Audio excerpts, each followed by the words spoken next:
안녕하세요. 김영업의 경제부동산입니다. 구독, 좋아요 부탁드립니다. 무주택자가 신바람 나는 상황이 조만간 다가올 것입니다. 그동안 집값이 지나치게 폭등하면서 삶의 의욕을 잃었지만 부동산 대세 하락이 몇 년간 이어지면서 헐값에 부동산을 쓸어 담을 기회가 오고 있습니다. 특히 금융위기라도 발생하는 날에는 부동산과 주식, 가상화폐 모두 싼 가격에 매입할 수 있어 떼돈을 벌 수도 있습니다. 중요한 것은 현금을 열심히 모아서 목돈을 가지고 때를 기다리는 일입니다. 하락장에 얼마나 큰 돈을 버는지 알아볼까요? 자, 유료 상담은 010-3999-8808 전화 주십시오. 무주택 신바람 났다. 곧 떼돈 벌 기회 온다. 보시면 이제 정말로 많은 사람들이 이렇게 달라붙었는데 한 사람 당하지를 못하잖아요. 자, 나는 이쪽이냐 이쪽이냐. 물론 돈을 버는 것은 틀린 사실은 아니지만 1억 가지고도 얼마든지 10배를 불 수 있는 게 자본주의 사회예요. 다만 그거는 이제 타이밍과 어떤 종목 선택을 잘해야겠죠. 여러분들도 얼마든지 이쪽 편에 설 수 있다. 자, 이제 부동산 4가지 전망을 한번 우선 해봅시다.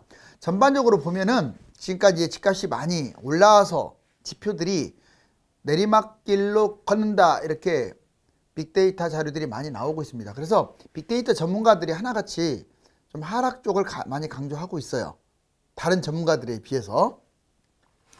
빅데이터, 자, 1에서 3개월 이제 짧게 한번 봤을 때 구글 검색량이 보합 내지 하락이 많다 이거예요. 전체적으로 검색량을 분석해 봤더니 이제 단기간에도 잘해야 보합이고 아니면 하락이다. 소비 심리 지수 CSI는 약간 출렁거리는 모습을 보이긴 하지만 전반적으로 보합권 하락 역시 초단기간에는 크게 떨어지는 건 없는데 이제 보합에서 왔다 갔다 할 것이다. 단기 전망 1에서 2년을 말하죠. 자, 1에서 2년 단기 전망 이건 부동산 지표가 단기 전망에 주로 가깝죠. 자, 집값 하락 즉 부동산 떨어지고 전세값도 떨어지고 미분양은 증가하고 이렇게 전망되고 있습니다. 이번에는 중기 전망 2에서 4년 이게 제일 이제 심각한 건데 경제 정책 지표를 봤더니 집값 하락 쪽으로 유력시 되고 있습니다. 경제는 침체가 유력하고요. 금리는 인상되고요. 정책 전반적으로 한 보통 정도로 보시면 되고 심리는 예전처럼 불안한 게 아니라 안정된 상태를 유지하면서 영끌하거나 갭 투자가 이렇게 판을 치는 그런 상황은 사라질 겁니다. 아마 이때가 집값 바닥 폭락을 하는 장이 될 가능성이 높아요. 장기적으로 5에서 10년 이건 종합지표를 봐야 하는데 분야별로 좀씩 다르긴 합니다. 자, 부동산 사이클 보통 10년 단위로 움직이는데 하락한 후에 상승할 것이다 라고 하는 게 맞아요. 이게 떨어졌다가 올라가겠죠. 지금은 너무 많이 뛰었으니까 이제 부동산 공급 측면에서 봤을 때 하락 후에 이제 공급이 계속 늘어나기 때문에 하락 후에 다시 또 나중에 상승할 것이다. 인구 수요적인 측면으로 본다면 집이 너무 남아돌기 때문에 하락 쪽이 지속될 가능성이 높다.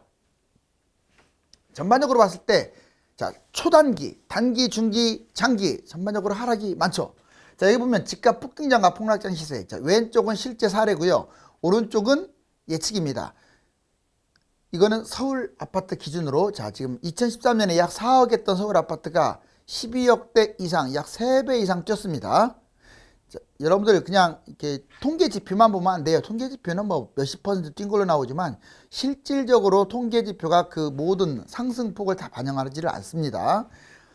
4억, 2015년 5억, 17년에 7억, 19년에 9억, 2022년에 12억. 이거 보시면 집값이 얼마나 많이 뛰었는지 연도별로 알 수가 있어요. 점점 진해지고 있죠, 색깔이. 이제 2022년을 발판으로 해서 올해는 그렇게 많이 빠질 것 같지는 않지만 그래도 대세 하락으로 이렇게 대략 한 26년이 바닥이지 않을까. 이게 몇 년간 빠질 것인가를 예측하는 것은 쉽지는 않아요. 왜냐하면 사실상 경기도 같은 경우도 2010년부터 2013년까지 폭락했고 14년부터 거의 20년 가까이 그냥 약간 보합, 강보합 정도 뛰질 않았어요. 10년간. 이거는 지금 그래서 폭락만 놓고 보는 거예요. 바로 또 뛴다는 보장도 없고 22년 12억짜리가 23년 내년이면 한 11억 이미 11억으로 왔어요. 그 작년에 대비해서 1억 이상 떨어졌어요. 자, 그 다음에 24년 10억 25년 8억 26년 6억 해서 반토막은 거의 뭐 확실해 보입니다. 이게 꼭 26년이 아니라도 2024년 2년만 빠져도 거의 반토막 가까이 간다고 보시면 돼요. 집값 폭락. 이건 편의상 이제 이렇게 올라가고 이렇게 떨어지는데 색깔이 점점 내려갈수록 진해지고 있죠. 자, 이 시세까지는 안 떨어질 거예요. 4억, 6억인데 약 하락 쪽에는 좀 더 많이 내려오지만 올라간 폭의 한 60, 70% 수준이 떨어진다라고 보시면 돼요. 이제 IMF, 한국부동산 연구, 이게 단순하게 집값이 많이 뛰었다 이것만 가지고 문제 삼을 수는 없고요. 뭐가 문제냐? 객관적인 지표인 IMF, 자, 외국의 가장 큰 기관이죠. 한번 볼까요? 부동산 부도날 정도로 심각하다. 여기 보잖아요. 충격, IMF 경고, 한국 국가부도 위험 크다. 이렇게 매일경제사에 대문짝만하게. 이걸 정리해 봤더니 먼저 저금리, 저성장 때, 저출산, 인구 고령화, 바로 이런 문제들. 우리나라가 앞으로 이 부분을 빨리 이제 해결해야 합니다. 다만 여기에서 이제 저금리가 이제 금리 인상으로 고금리로 툭 튀어나오죠. 나머지는 집값 하락에 영향을 주는데 얘가 고금리면 더 영향을 주겠죠. 이제 두 번째, 부동산 거품. 이게 위기. 중국 다음으로 심각한 나라가 우리나라다. 국민소득 대비를 말하는 거예요. 집값 하락, 취약 폭발, 영세 대출자, 실업자. 만약에 집값이 지금 너무 급등했다가 영끌한 사람들이 있다. 갭 투자를 무리하게 한 사람들이 있다면 문제가 되겠죠. 영세 우리 일반 자영업자, 영세 자영업자들도 심각한 타격을 볼 수가 있어요. 실업자들. 자, 현금 살포. 물론 이번에 코로나 사태 때문에 전 세계가 돈을 엄청나게 풀었습니다. 우리나라도 역시 마찬가지고, 이게 우리나라는 대외 의존도가 높고 환율이 취약하기 때문에 지금 그동안에 파상적으로 돈을 찍어냈는데 이게 소비로 가지 않고 부동산이라든가 가상화폐라든가 주식으로 위험자산으로 쏠렸다는 게 문제라는 걸 경고를 하고 있는 거예요. IMF가. 가계부채 최대. 이거 아주 심각하죠. 코로나 바이러스 부동산 투자, 금융부실 확대 우려. 그 다음에 전세대출. 우리나라만 갖고 있는 이 전세대출이 가장 큰 문제입니다. 금융 시스템의 화약고예요. 이건 잡히지도 않고요. 뭐 전체적으로 가계대출 했을 때 뭐 얘는 제끼고 판단하더라고요. 금융 시스템 화약고고 은행 전세대출 폭증. 전세대출을 더 줄이지를 않으면 나중에 문제가 발생할 겁니다. 아무튼 이 6가지, 이게 나중에 경제위기를 터뜨릴 수도 있다 이거예요. 근데 경제위기가 안 온다고 하더라도 부동산은 반토막 날 수 있습니다.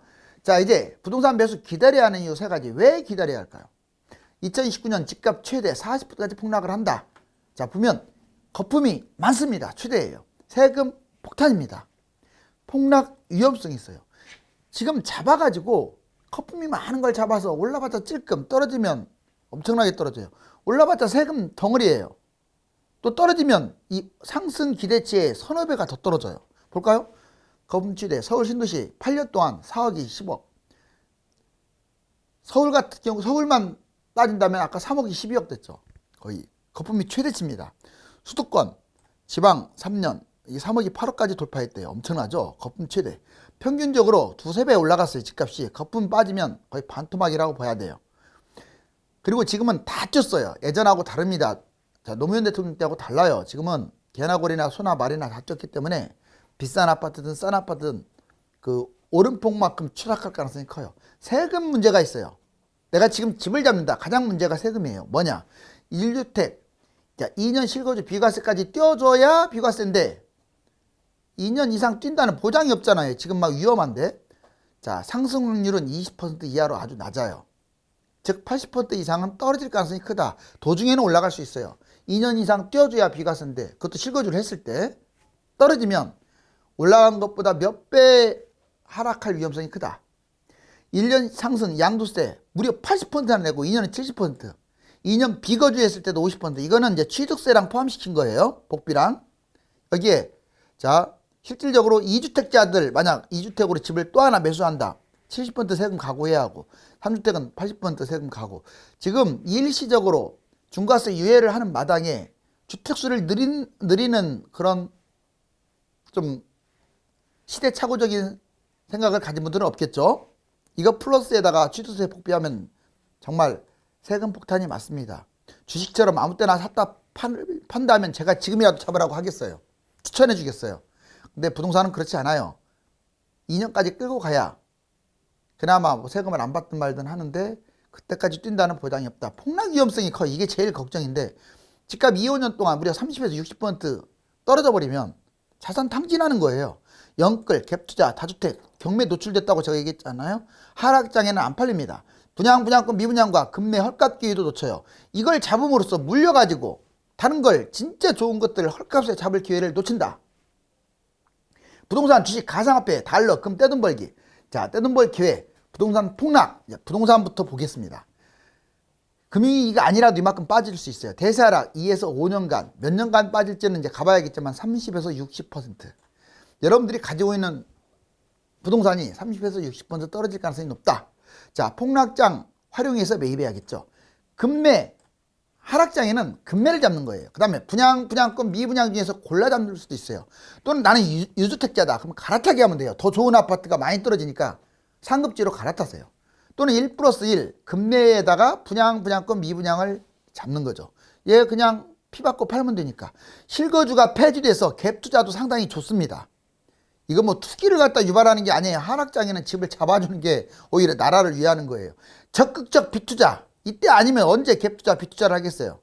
상급지 아파트로 갈아타세요. 이게 포커스예요. 자, 이번에 금융위기 전에 해야 할 것. 지금이 금융위기 전입니다. 만약 금융위기가 터진다. 그럼 지금 뭘 할까요? 이것만 해야 돼요. 달러, 금을 하는 게 좋습니다. 물론 달러가 지금 많이 올라와서 조금 내려갔을 때 하면 좋겠죠. 금도 너무 많이 올랐는데 금융위기 터지면 또 많이 올라가요. 아마 금융위기 터지면 현재 상태에서 30%뛸 거예요. 즉 뭔 말이냐. 1달러 1200대 매입하면 1500에서 1600까지 간다고 나왔죠. 자, 1600 정도는 충분히 갑니다. 30%. 자, 그 다음에 금도 30%, 1g당 지금 75,000원 정도 해요. 그런데 금융위기 터지면 11만 원 정도까지 갈 수 있어요. 이때 매도하면 되죠. 금융위기 터진 다음에 매도하는 거예요. 이번에 더 중요한 게 이제 얘들은 30%씩밖에 못 벌어요. 터질 때. 안 터지면 손해보겠죠. 자, 금융위기 후에 주식은 3배 뜹니다. 삼성전자가 2.5만 원으로 떨어질 가능성이 크고 대략 7.5만 원만 가면 3배. 정고점 9만 가까이 가면은 거의 4배 가까이 벌겠죠. 펀드도 역시 코스피를 지수로 한 펀드도 3배 가까이 떨어지니까 3배 정도 수익률. 부동산 갭 투자. 여러분들 부동산이 왜 놀랍냐면 자, 내가 5억에 잡았더니 이게 10억 회복하고 15억으로 가더라. 산술적으로 뭐 두 배 왜 3배밖에 못 버는 것 같지만 이 5억을 인력으로 투자한다는 게 대단한 거예요. 즉 인력 투자에서 10억을 버는 거예요. 놀랍죠?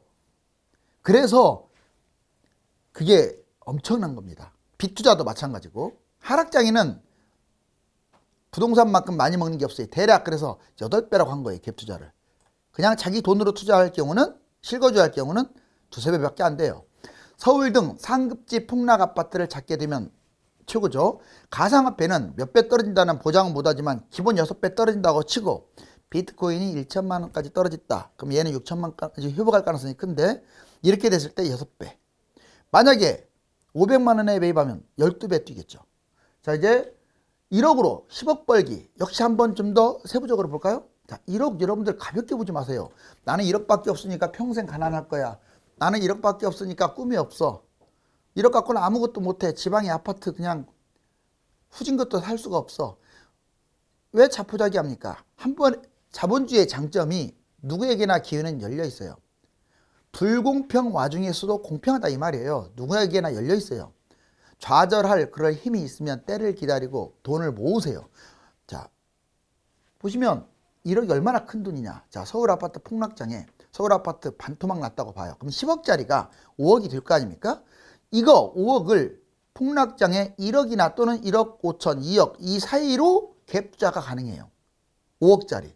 그런데 재밌는 게 자, 이게 5년 지나면 한 10배 정도 폭등할 가능성이 큽니다. 1억이 10억 뛴다는 말이에요. 아무튼 1억으로 10배를 번다고요. 뭔 말이냐? 자, 5억짜리를 잡았어요. 갭 투자 1억으로. 그러면 15억까지 올라갑니다. 얘는 10억에서 떨어진 거잖아요. 그러니까 5억에 잡으면 10억 회복하고 끝나지 않아요. 서울 같은 경우는 신고가 찍지 15억. 차익이 10억입니다. 회복만 해도 5억 벌고 신고가 찍고 날아가게 되면 10억 벌고. 즉 10배 가까이를 벌어요. 대단하죠. 주식 볼까요? 경제위기. 이제 폭락장에는 뭐로 주식을 합니까? 이걸 하는 거예요. 아파트를. 이건 뭐 물론 이제 이름도 없는 아파트 하라는 거 아니에요. 볼까요? 코스피 60% 하락합니다. 2600이었던 코스피 지수가 약 1000 정도로 떨어질 가능성이 커요. 삼성전자를 잡았다? 75,000원짜리가 25,000원까지 이때 매입을 한다. 다시 75,000원 회복하면 아까 말했듯이 3배 뛰어가지고 3배. 그래서 차익은 2억밖에 안 되잖아요. 비교가 안 되죠. 그러다 보니까 사람들이 삼성전자를 안 사고 이제 10배 떨어진 이상한 주식을 잡아요. 근데 걔가 뛴다는 보장이 없잖아요. 휴지 조각 뛸 수도 있잖아요. 금융위기 터졌기 때문에. 뭔 말인지 이해가죠? 그럼 불안한 10배 주식을 투자할 생각하지 말고 이렇게. 얼마나 단순한 발상입니까? 그러면서 실제로 돈을 벌 수 있는 코스고. 비트코인도 가볍게 볼 필요가 없어요. 왜냐? 비트코인 자체가 지금은 너무 많이 뛰었기 때문에 어디까지 떨어질지 바닥을 모르니까 조심하라는 거예요. 나 같으면 하지 말라고 강력하게 말리겠어요. 지금은. 그런데 폭락장은 다릅니다. 볼까요? 비트코인 80% 폭락해서 6천만 원이 1천만 원이 됐다. 그러면 1천 이하의 저점에서 매입하면 예측 폭이 물론 크기는 해요. 자, 뭐 500까지 떨어질지 그 이하로 떨어질지. 왜냐하면 얘가 200 간 지가 얼마 안 돼요. 불과 5년 만에 40배 이렇게 뛰어버렸기 때문에 40배 떨어지면 40배 올라갈 수도 있다는 거예요. 뭐 코인의 시대가 끝났다, 이건 저는 반대입니다. 코인의 시대는 앞으로 지속될 것 같아요. 하지만 지금 이런 거 평상시 하게 되면 노름보다도 더 심각하다고요. 보시면 1천 이하 저점이 잡으면 예측폭이 크긴 하지만 자 2년 동안 6천만 원 해서 회복하면 6배 폭등해요. 결국 차익은 5억이네요. 결론적으로 자 아파트, 주식, 비트코인 이렇게 얘는 폭락장애 하고 얘는 경제위기 후에는 주식이라든가 비트코인을 하는 거예요. 전에는 뭐라고 했어요? 달러나 금. 경제위기 후에는 주식, 비트코인, 아파트. 잊지 마세요. 자 1억으로도 대박을 가져올 수 있다. 그래프를 봤더니 이게 지금 집값 올랐다가 떨어졌다가 올랐다가 떨어졌다가 올랐다가 이번에 폭을 봤어요. 얼마만큼 떨어질 것이냐. 이 꼭지에서 밑에 한 이 정도까지 떨어질 가능성이 커요. 즉 주식보다 하락폭은 적은데 갭 투자 또는 빚 투자, 돈 없이 투자하는 이 빚 투자, 갭 투자 때문에 수익이 최고인 거예요. 이해 갔죠? 자 이번에 2010년에서 2022년 2.8배 상승, 경제이익이 약 70% 보자고요. 경제이익 여기 보시면 자 코스피 지수 거의 3,300까지 갔다가 지금 2,600에서 왔다 갔다 하는데 아마 꼭지에서 따지면 여기서부터 빠진 다음에 1,000까지 빠질 거예요. 되게 크죠 이거. 자 결국은 회복할 거 아닙니까? 그래서 3배 뛴다 이 말이고. 자 비트코인 보세요. 여기 200만 원대 2016년에 이거밖에 안 했어요. 이게 여기까지 올라온 거예요. 거의 1억 가까이 찍었다가 지금 4천만 원, 5천만 원 왔다 갔다 하고 있죠. 그런데 자, 이 폭이 1,000만 원 선이 여기에요. 지금 이렇게 6배 정도 떨어질 수 있다. 이 정도. 지금 현재 시세에서. 자, 그 다음에 달러 보자고요. 달러는 이 금융위기 터졌을 때 여기 미국발 금융위기, 여기 외환위기 때는 2,000까지 갔고 미국발 금융위기 때는 1,280. 현재 1,267점 이 정도 나가는데 1,267이 아마 1,600 정도 뛰게 되면 이만큼 먹을 거예요. 폭은 좁죠. 자, 그 다음에 아파트로 2017년, 21년, 26년 세 가지로 봅시다. 자, 주변에서 2017년에 부동산 투자해서 돈 많이 벌었을 거예요. 자, 아무리 이게 실거주 목적이라고 하지만은 우리나라만 보지 마세요. 다른 나라 보면 부동산은 실거주가 아니에요. 자본주의의 투자 상품이지. 주식이나 비트코인처럼. 그 생각을 머릿속에서 지워버리면 여러분들만 손해봐요. 이렇게 너무 뭐 투기 이걸 부추기는 게 잘못인 건 맞아요. 그렇지만 이게 자본주의에서 투기 상품이다라고 인정을 하면서 가야 돼요. 본인만 무슨 양반입니까? 본인 가난하면 누가 도와줘요? 아니잖아요. 자 여기 보시면 이제 2017년에 3억에 매입한 게 자 현재 10억까지 온 거예요. 엄청나죠? 2021년 현재. 그런데 얘는 2026년이면 예상으로 5억까지 빠질 것으로 예상이 돼요. 물론 얼마 빠질 건지는 가봐야겠지만 과거 데이터상. 그런데 또 올라갑니다. 10억 회복하고 15억까지 가네요. 그러면 결국 이 사람은 계속 끌고 가게 되면 12억까지, 이거 서울 기준이에요. 지방은 이렇게 못 갈 거예요. 신고가로. 12억 차익을 가져옵니다. 자 이제 지금 집 잡은 사람 10억 꼭지에 매입한 사람들은 폭등한 상태, 작년이라든가 올해 꼭지에 매입한 사람들은 5억으로 떨어지면 5억 손해보겠죠. 물론 이때라도 돈 있는 사람들은 갈아타기 해야 돼요. 더 많이 떨어진 걸로 갈아타면 많이 올라가니까. 아무튼 끌고 갔다고 했을 때 얘는 결국 또 10억으로 날아갑니다. 결국 자기 본전 취하고 10억으로 가요. 그래도 5억 버네요. 물론 이제 순수익은 한 3억밖에 안 되겠죠. 이것저것 빼니까. 그래도 올라갑니다. 신고가 찍어요. 다만 마음고생 엄청나게 하죠. 이게 먼저 올 거예요. 그러니까 하지 말라는 거죠. 그런데 기다리는 사람. 자, 이 빠졌을 때 아예 5억에 매입해. 이 사람은 3억에 매입했죠. A라는 사람은 2017년에. 그렇게 부러워했던 사람보다는 좀 약간 비싸지만 큰 차이도 안 나네요. 자, 기간은 얼마 되지도 않아요. 30년 기준으로 잡으면 4, 5년 만에 15억까지 뛰어가지고 무려 10억을 버는 거예요. 이 단기간에. 이 사람은 17년, 30년이니까 13년 만에. 그리고 뭐 대출을 갚거나 뭐 하거나 했기 때문에 기회비용을 빼버리면 똑같은 거예요. 12억 버나 10억 버나. 이해가죠? 자, 그래서 기다릴 수 있다면 기다리는 게 좋습니다. 자, 이제 모든 지표가 역대급 하락이다. 집값 주요 지표. 자, 보시면 거품 지표. GDP 대비 5배, 통화량 대비 2배, 소득 대비 3배, 물가 대비 4배, 전세 대비 2배. 이렇게 뛰었어요. 집값 하락 지표 볼까요? 2012년 수준으로 떨어질 가능성이 크고 거래량이 너무나 많이 빠졌죠. 시세 흐름 매주 지금 떨어지고 있는 중이고 매물도 많이 증가했고 40% 이상. 하락 매물은 더 증가했고 실거래가 하락이 이루어지고 있고 집값 위험 지표 서울 도심이 세계 2위고 GDP 상승률 2위고 가계부채 1위고 가계부채 증가율도 1위고 대출금리가 4에서 6%고 집값 폭락 지표 집값 거품이 최고 20에서 60% 폭락할 우려가 있고 공급 폭탄에다가 금리 인상 새 정부 집값 하락시킬 가능성이 높고 세계 집값 상승이 지금 주춤하고 있다는 거. 무주택자 선택하는 것은 딱 6가지입니다. 현금을 확보해서 목돈을 마련하는 거. 유망지역 분양 3기 신도시 서울 좋은 곳만 골라 넣으세요. 지금은 현금을 모아야 할 때고 내가 가점이 낮다고 해서 그냥 시험 삼아서 넣는다면 망하는 거예요. 그건 물려버리는 거예요. 거기에. 자, 분양 관련 분양권 미분양 1에서 5년 폭락장애 분양만 생각하지 마세요. 분양권 미분양도 좋은 곳들이 많이 나와요. 지금 말고 지금 미분양은 아주 안 좋은 거야. 그러니까 한 2, 3년 후에 집값 폭락했을 때 분양권 미분양은 좋아요. 금매 이번에는 금매가 더 벌 수 있어요. 1에서 5년 동안 폭락장애 상급지 특히 서울 같은 경우는 이런 것보다 나아요. 분양이나 분양권보다. 자, 금매 플러스 분양 이것도 가능해요. 상급지 금매를 하나 잡아놓고 거기에다가 플러스 분양권 미분양을 자식 이름으로 잡아놓는다든가 또는 얘들을 프리미엄 주고 판다든가 잡아서 선택적 매입 아파트 임대차 사업 만약 아파트 이거 부활하면요 이거 잡으세요. 여러 개. 또는 꼬마 빌딩 돈이 많은 사람들은 꼬마 빌딩을 잡을 수도 있습니다. 자, 부동산 내리막길 10가지 신호를 봤더니 주택연금이 급증해요. 연금이 늘어난다는 것은 지금 꼭지라는 뜻이야. 경매 낙찰가가 하락한다. 선행지수 경매가 떨어지고 있네요.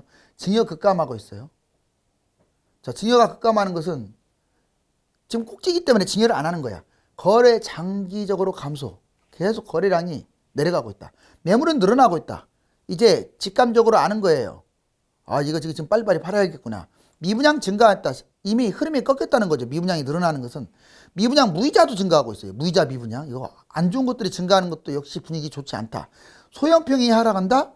자, 물론 거품이 많이 뛰어서 하락하고 있지만 이제 집이 올라갈 소리가 낮다는 걸 보여주고 있어요. 새 아파트가 하락하고 서울이 하락하는 것도 마찬가지 징조입니다.